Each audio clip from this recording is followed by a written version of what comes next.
Aplikacija Docs mnogo je više od Word procesora kao što je Microsoft Word. Ona je pravi biser produktivnosti. Uočimo jednu njenu super značajku, mogućnost povezivanja s drugim Docs dokumentima. U jednom od prethodnih videa rekli smo da svaki naš klijent ima Docs dokument koji izgleda ovako. Ovo je naš poznati klijent pametna rješenja DOO. Vidimo da smo tom klijentu dosad izdali 2 fakture. Ako želimo vidjeti neku od faktura, trebamo samo kliknuti na nju i otvorit će nam se Docs dokument. Ovom klijentu izdali smo još jednu fakturu koju sad želimo ubaciti u njegovu karticu. Kako to možemo napraviti? Pogledajmo prvi način.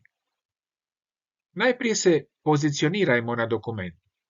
Otiđimo na Umetni, Pametni elementi, Datoteka i dobit ćemo popis dokumenata iz kojih možemo izabrati odgovarajući dokument. Ako ne vidimo ono što tražimo, upišimo račun i odaberimo račun broj 3. Sad pogledajmo drugi način. Pozicionirajmo se na dokumentu, potom upišimo Monkey i počnemo upisivati račun i odaberemo odgovarajući dokument. I na kraju pogledajmo treći način.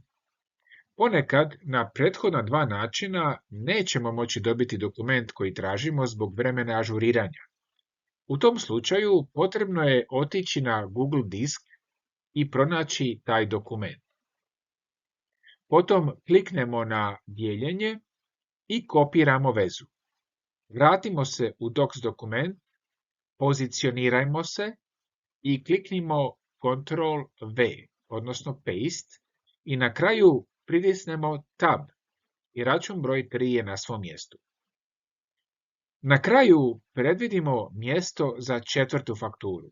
Kreirajmo novi red, otiđimo na Umetni, Pametni elementi, Elementi rezerviranog mjesta i odaberite Datoteka. Želite li još ovakvih trikova? Pretplatite se, lajkajte ili nam pišite.